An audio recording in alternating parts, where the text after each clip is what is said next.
Dīvainas sakritības pēdiņās. Neviens materiāls, ko es pēc savas sirdsapziņas publicēju cilvēkiem rakstītā veidā, piemēram, Facebook vietnē, tiek aizslepenots. Kā tad tā? Piemērs. Es rakstīju pirms 4 dienām iz dzīves, kas uzdod jautājumus, meklē patiesību, sadzirdēs, pārējiem būs dziļi vienalga, pofig. 2020. gada vasarā tika intervēta Olga Šīna, zinātniece, bijusī Pasaules veselības organizācijas darbiniece, kas atmaskoja maitu organizāciju korupcijā un sazvērestībā ar pasaules valstīm, pēdiņās, kompānijām. Pret Krievijas vlogeri, kas intervēja Olgu Šīnu, drīz pēc tam safabricēja lietu valsts drošības interešu aizstāvībai, pēdiņās. Šo cilvēku, kas intervēja jau pieminēto zinātnieci, apcietināja. Jau pieminēto interviju es pēc savas iniciatīvas iztulkoju, publicēju Brīvzemes projektā LV 2020. gada vasarā, un jau pēc dažiem mēnešiem, kā vēlāk tas kļuva zināms no dokumentiem, pret mani safabricēja lietu. Un decembrī tika nolaupīti mani bērni. Tā tas turpinās jau 5. gadu. Jau pieminētais ir vēl viena puzlīte, kas atklāja un netieši pierāda, ka valstis, tā saucamās, diriģē viens komandcentrs, un ne Krievija, ne Latvija tiesiskumā nav cita par citu godīgāka.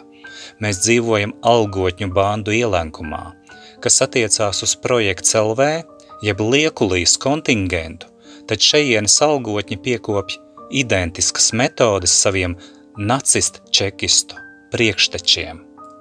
Tātad šis vēstījums FB vietnē, jeb Facebook, tika aizslepenots. Pajautāšu vēlreiz, kā tad tā, kas šeit tik aizsargājams no pārējiem cilvēkiem, lai viņi šo nezinātu, nesadzirdētu, ka notiek vēršanās pret ļoti konkrētiem cilvēkiem, tiem, kas runā patiesību, kas uzdod jautājumus, ne tikai selektīvus, bet jebkuru, kas palīdz izzināt patiesību, domā ar savu galvu. Un vēl pāris piemēri par cenzūru Facebook vietnē. Pajautājiet sev paši, kas tad šeit ir tik kaitīgs, ka to noslēpa, piemēram, no tevis. Sastopot uz tevi tēmētu viens par visiem, visi par vienu, zini, tevi kūrēs lazdā, tur, kur tie visi pēdiņās nebūs par vienu. Tāpat aizslepenota arī šāda doma. Gods kalpot Latvijai? Es sacīju, nav tāda goda ne kalpot, ne vergot, ne izkalpoties nekam un nevienam. Tu esi cilvēks, nevis cilvēka resurs. Un kāds cilvēks, kas šo pamanīja, respektīvi, ka zem šī teksta parādās saturs nav pieejams, mani pabrīdināja par to ne pirmo reizi.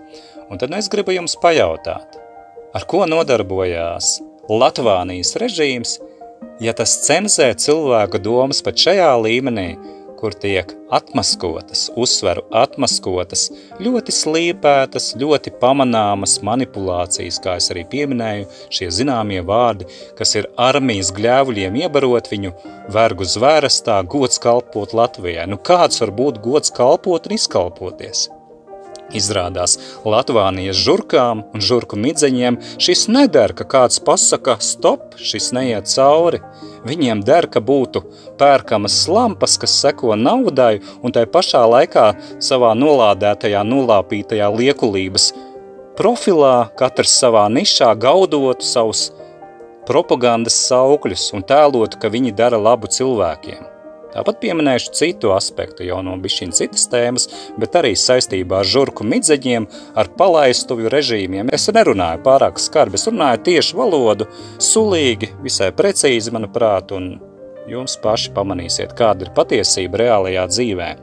Tātad īsts stāsts par VP salašņu kantoriem. Tie, kas nedara noziedzīgas pavēles, tādi tur ir maz, bet pārsvarā tur ir algotņi un slampas.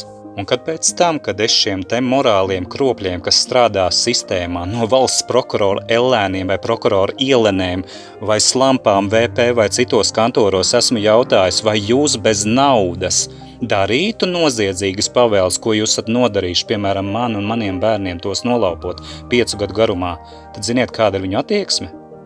Ignorance.